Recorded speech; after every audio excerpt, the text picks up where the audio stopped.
इतने सालों तक तुम्हें अपने पिता की याद नहीं आई बेटा? बहुत याद आई, बाल्टी भर भर के रोज रोया।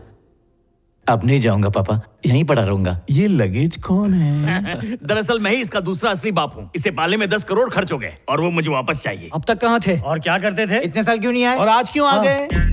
एडवांस में सॉरी पापा, 20 साल बाद अपने घर आया हूँ और ये इज्जत मिल रही है मुझे। थैंक यू पापा। ये है मेरा नकली बाप। अगर घर देर से पहुंचूं तो कहाँ था, किधर था, पूछ के पकड़ डालता है। अपनेपन का एहसास होता है। पापा, मेरे भाड़े के पापा। लेकिन ये लल्लू, ये पंजू, ये चप्पड़ गंजू ऐसे सवाल कर रहे हैं जैसे आरटीओ के दलाल हो। चुप रहे, मैं आपके पैसों से अपने कर्ज उतारने नहीं आया। हो जाओ, नंगा करके मारेंगे। मैं सब संभालूंगा। इतने सारे सवाल, कान खोल के सुन लो। अगर किसी ने दोबारा सवाल किया तो मैं दोबारा घर छोड़ दूंगा। ये इतने सालों बाद घर आया और तुम लोग इसे परेशान कर रहे हो? आज इस घर का कुलदीपक लौट आया है, मैं बहुत खुश हूँ। सुना डुप्लीकेट?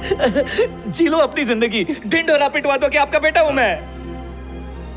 आनंद प्रसाद की इकलौती औलाद, इस घर का चिराग। बड़े मालिक, इस घर का दूसरा चिराग आ गया। कौन है वो? बुझाओ उसको। छोड़ दिया हाथ। असली आ गया तो क्या होगा? जेल होगी, एनकाउंटर होगा।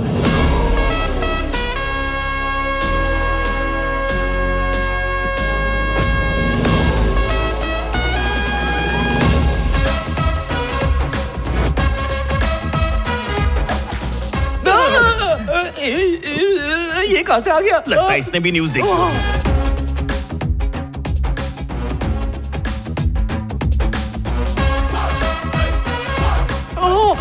इसने भी माकर से टैटू बनवाया। Same to same.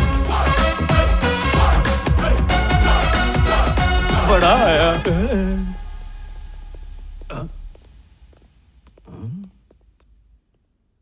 माँ, मुझे माफ कर दे माँ। तूने दुनिया छोड़ के इनको इतना दर्द नहीं दिया है जितना मैंने घर छोड़ के इनको दर्द दिया है।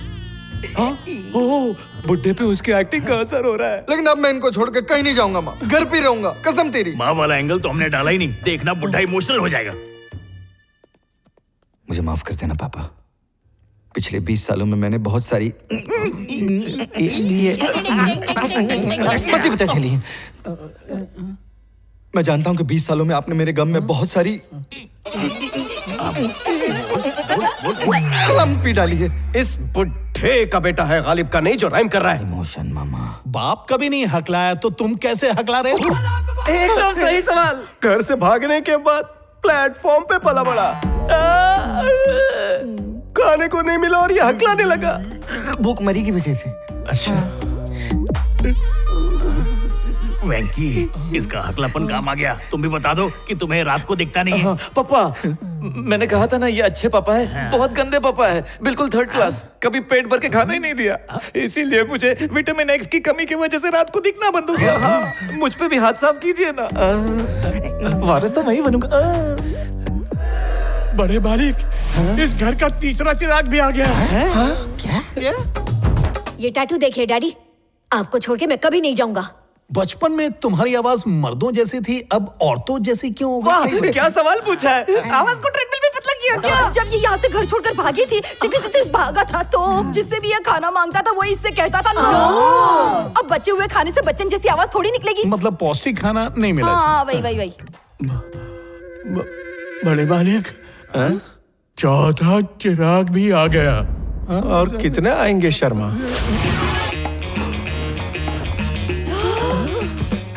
ये किसको भाड़े पे लेकर आ गया? डैडी, आपका बिछड़ा हुआ बेटा आ गया। बेटा कहता था पापा जरूर मिलेगा। शर्मा, इनसे कहो रील बनाना बंद करके यहाँ बैठ जाए। मुंह से पुंगी मत बजाए जरा।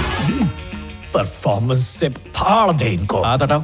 पिछले 10 सालों से रामलीला का कंटिन्यूटी आर्टिस्ट हूँ। अब देखो कैसे स्वैग से अपना स्वागत करवाता हूँ। पिताजी के पैर छुओ। पिताजी, आप डैडी के नाम पे कलंक हो। उस रात मम्मी के साथ रोमांस करने की बजाय आप करवट बदल के सो जाते। सर, जूनियर आर्टिस्ट है क्या? बदन में साबुन लगाया था, नल में पानी नहीं आया तो मैं घर छोड़ के चला गया। जब घर में पानी वापस आ सकता है तो मैं भी घर में वापस आ सकता हूँ। पैर छुओ अपने पिताजी के। फिर से सेम डायलॉग मारूं क्या? घर छोड़ने के बाद ये बहुत बड़ा जूनियर आर्टिस्ट बन गया। अच्छा, ये बात है। पिताजी, आप डैडी के नाम पे कलंक हो। उस रात आप करवट बदल के सो क्यों नहीं गए थे? चलो शर्मा। जी सर। पापा, मुझे ले जाओ ना। सर क्या करना है सर? अरे मैं खुद अपने खून को नहीं पहचान पा रहा हूं शर्मा। मुझे लगा था बेटा आएगा तो घर में खुशियां आएंगी, लेकिन ये तो सर्कस आ गया।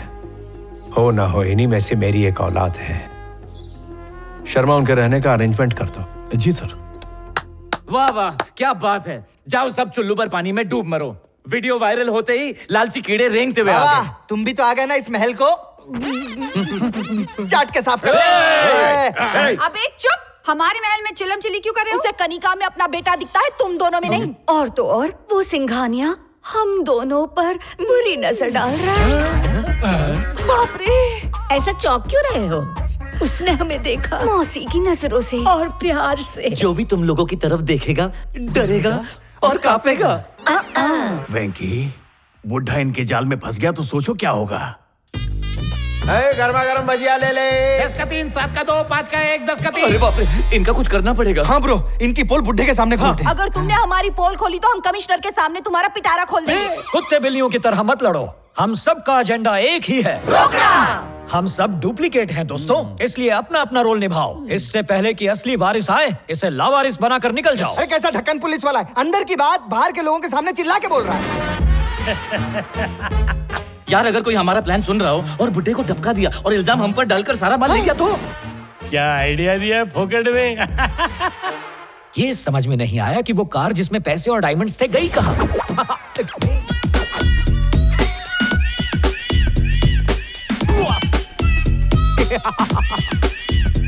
नमस्ते सर। नमस्ते। आप विंटेज कार करोड़ों में खरीदते हैं ना? ये 1 करोड़ की है। हिटलर इसी में बैठ के ऑफिस जाता था। ये तो असेंबल्ड कार है। मतलब?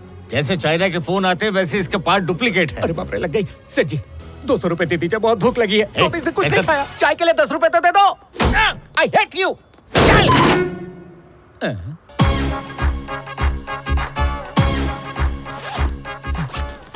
निकल पड़ी।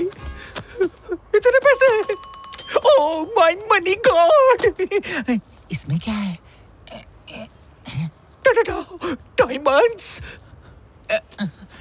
ये असली पैसा है। ये डायमंड भी असली है। असली को कौन लिख के बोलता है कि असली है? पक्का ये नकली होगा।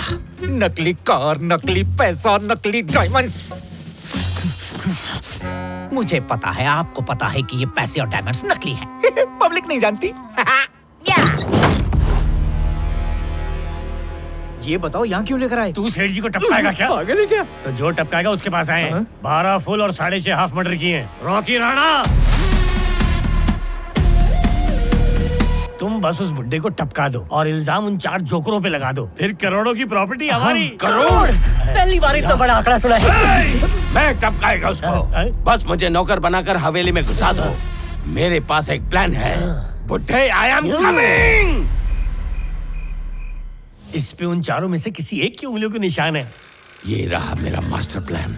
दूध में जहरीली शक्कर मिलाती है, पीते ही बुड्ढा टैव। अरे दद्दू, जब से फिल्म बन रही है ना, तब से यही प्लान चल रहा है, कुछ नया नहीं है। अरे उसे क्यों मारा? तुझे नहीं मारता। तू इधर दादागिरी नहीं, वेटरगिरी करो। क्या करूं? अंदर से गुंडा बाहर आ जाता है। तू संभाल ले। मैं आपको औकात याद दिलाऊंगा। अभी आप कौन है? नौकर। दद्दू, लगना चाहिए कि आप खानदानी वेटर हैं। चलते रहो। ये दाढ़ी कौन है? पहले तो नहीं देखा। यहाँ की आबादी बढ़ गई इसलिए मैंने नौकरों को बढ़ा दिया। ये दूध किसके लिए? साहब के लिए। साहब डिनर के बाद दूध नहीं पीते, तुम्हें पता नहीं? ठीक है, मैं पी लेता हूँ। अबे घूर क्या रहा है? बाप रे, मैं डर गया। ये नौकर नहीं है, ये तो गुंडा है। हम पैदाइशी नौकर हैं। अभी शक दूर करता हूँ। अभी तू नौकर है, तेरा बाप भी नौकर था, तेरे बच्चे भी नौकर होंगे। लात खाने पर इसे याद आता है। चलो फिर से धोते हैं। हाँ जी चलो। ग्लास ही है ना? हाँ ग्लास ही है। शाम हो रही है, मेरी आंखों की बत्ती बुझ रही है। 20 साल से इंतजार कर रहा हूँ, पप्पा के बिना कैसे खाऊं? और क्या, पापा आएंगे तभी खाएंगे। जो बेटा 20 साल अपने बाप से दूर रहा है वो इतना प्यार नहीं दिखाएगा। ओवर एक्टिंग करोगे बुड्ढा पकड़ लेगा। ला खाना इधर ला, पहले खाते। ऑर्डर। हाँ। सबने खाना शुरू कर दिया। कहाँ जा रहा है ब्रो? माँ की याद आ रही है, थोड़ा रुक के आता हूँ। बेचारा ब्रो, दिल का बहुत अच्छा है, बहुत नरम है।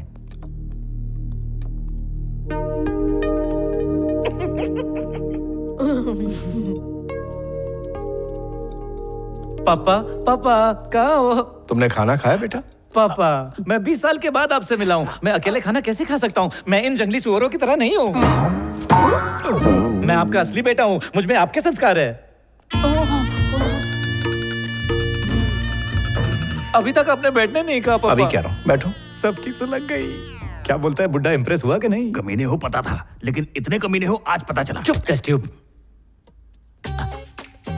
लड्डू है पापा, मोतीचूर का लड्डू। मुझे नहीं चाहिए। पापा खा लो ना।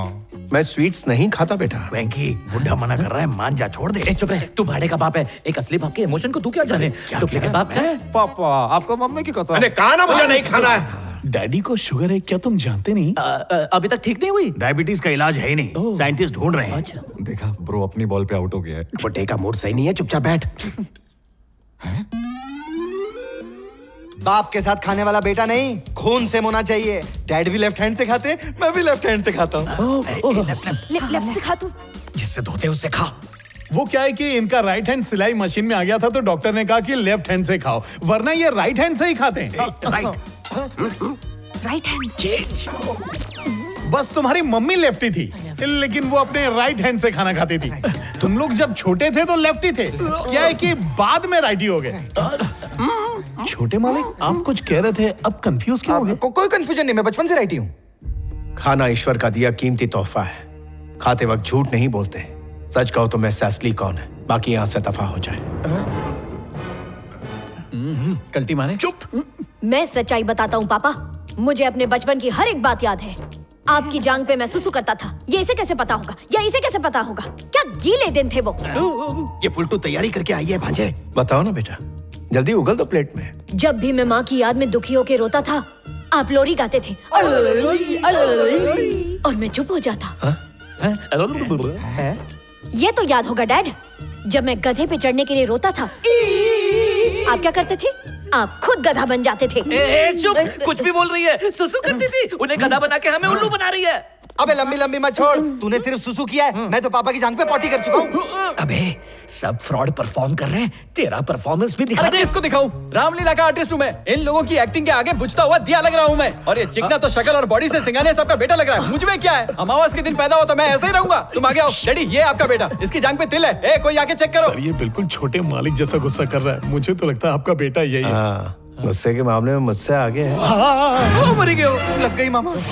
सही पकड़ा सर, यही है वो। इसको वारिस अनाउंस कर दीजिए। कर दो जल्दी। क्या धुआंधार परफॉर्मेंस है। Mind blowing performance. जिन्होंने ऐसी औलाद पैदा की, उन्हें अवार्ड मिलना चाहिए। मेरे पिताजी रामलीला में सीता वाटिका में बहुत बड़े बगीचे में एक छोटे से पेड़ का रोल किया करते थे। टोटल 250 रामलीलाएं की और गिनती के सिर्फ 2 डायलॉग बोले।